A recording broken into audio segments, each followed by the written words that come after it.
Hey guys, welcome back to our channel. I sure hope that it is a little bit warmer where you are. Here in Indiana, it is in the 20s, and as of about 10 minutes ago, it is snowing again.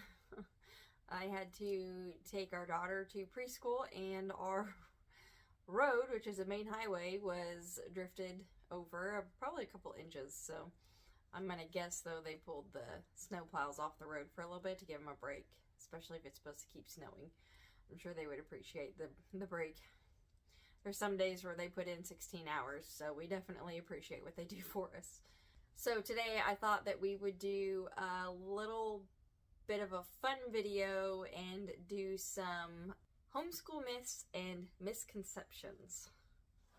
So the first one I have on the list, and of course I think it was the first thing that all my family made a comment about, was homeschool kids are not socialized. Guys, homeschooling your children does not mean sitting in your house all the time and never leaving.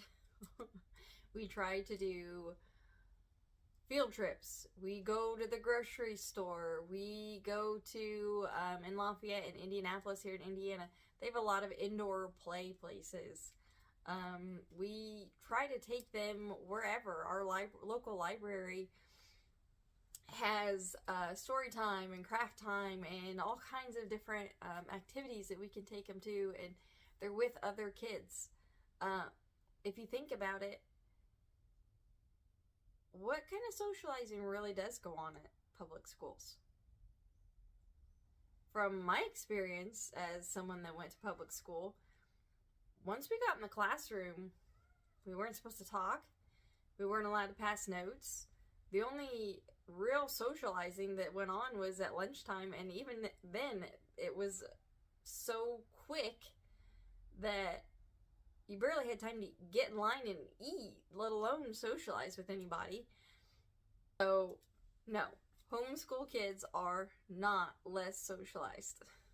The next one I have is homeschoolers just play all day.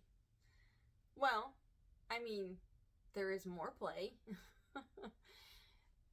A lot of kids can learn more or retain more by play.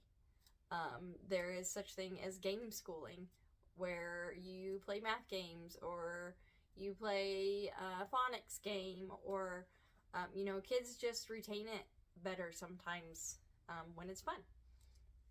But no, unfortunately, we don't always just play. Our oldest does 2 to 3 hours worth of work. A lot of it just depends on his attitude and how long it takes him to get it done. But we do math every day. We do, he does typing. He's learning how to type on the computer. We do spelling. We do history. We do social studies. Trying to think what else we do. And then I make sure that he reads out of a chapter book every day. So it can take 2 to 3 hours. And then when our daughter starts next year, it'll probably only be about an hour's worth of work, just because she'll only be in kindergarten. And their attention span is pretty low. And then everything that we do, I want it to be something that's going to engage her. So it may be a game. We might do a little bit of writing so she can get that practice in. Mostly games. So, I mean, it's not all untrue about us playing all day, but it's a learning play. Again, with the field trips as well. I mean, there's some play involved there, but there's also learning involved. The next one I have is only religious people homeschool. That is incorrect. A lot of religious people do homeschool just because of some of the things that are taught in the public schools, so that they can shape their children in the way that they want to. Not a problem, but we are not religious. We do consider ourselves Christians. We go to church here and there. We're not every Sunday, every Wednesday. We're not huge churchgoers. I do attend a Bible study.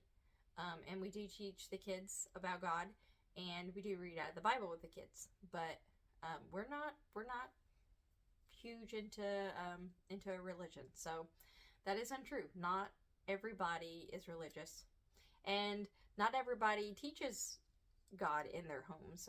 I know a lot of moms that don't go that route. They go secular or they go non-secular, which means you either use curriculum that talks about God or you use curriculum that doesn't and is more along the lines of evolution and all that. So the next two that I have kind of go together. Parents aren't qualified teachers, and only intelligent and accomplished parents can homeschool. Teach them how to do everything else. Why wouldn't we be qualified as teachers? Just because we don't have a teaching degree doesn't mean that we can't teach them. The curriculum that we buy, 9 times out of 10, has a teacher's manual or a teacher's workbook or whatever. And it gives you the steps on how to teach your kids. And the great thing about it is if they don't understand it, you can stay on it until they do. Only intelligent and accomplished parents can homeschool. Okay, guys. I dropped out of high school my 11th grade year. Before my 11th grade year, actually. Because I couldn't pass algebra and I couldn't pass speech class. Okay? I am not accomplished. Maybe accomplished in my own way. But, yeah. No college degrees. No. We're doing just fine. Next one I have is you must be a stay-at-home parent. Although it is much easier if one parent can stay home. No. My husband and I both work part-time, and actually I just picked up a pizza delivery job a few nights a week because it's easier to work evenings so that I can school the kids in the mornings or during the day. Still working at our other job, just for me, not as much, so that I can work in the evenings. You know, you do not have to be a stay-at-home parent, although it is. So I've got 2 more that go together. Only wealthy families can homeschool, and families who homeschool are poor. So those kind of go together. I mean, it's easier for a wealthy family to homeschool, but we are not wealthy. We are not wealthy. By any means. Some days I wish we were. It would be much easier, but no, we are not wealthy. We're also not poor. We have a home, and although it's in the middle of renovations, as you can see, the window behind me doesn't have any molding on it. We're not poor. We've got a roof over our head. We've got 2 vehicles. We've got food in the fridge. We've got clothes on our backs. Times are hard. Times are definitely hard, but we are not poor. Homeschooled teens miss out on all the high school experiences. I think mostly what they're talking about is like, especially your senior year.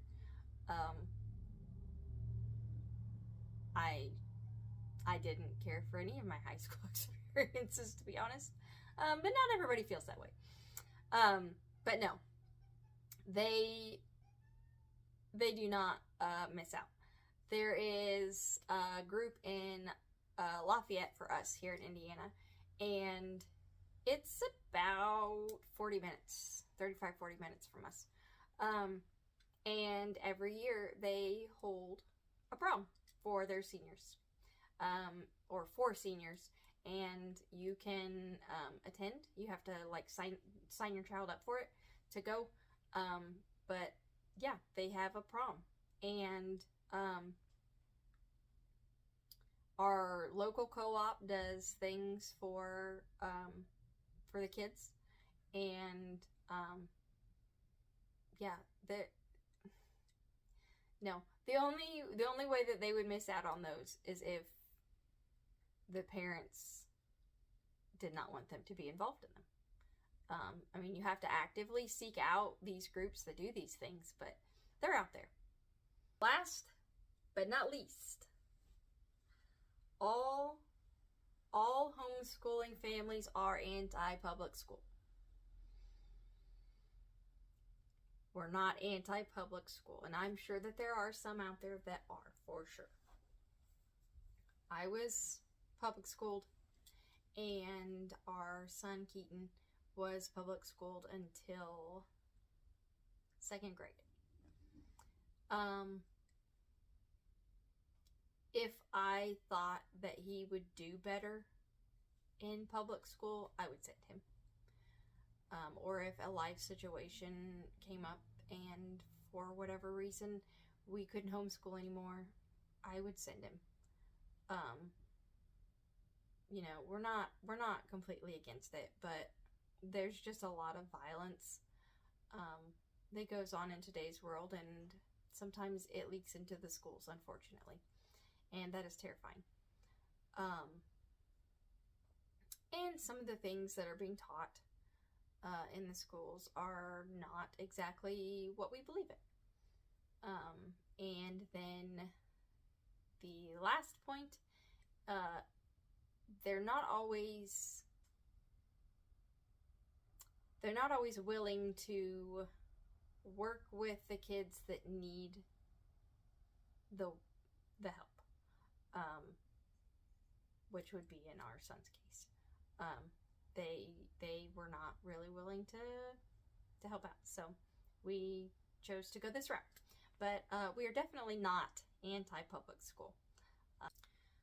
Alright guys, that's all of the ones that I have to go over. I just thought that would be kind of fun to answer some questions that people might have. I hope you guys have a great weekend, and I will get this posted on Tuesday. Bye guys.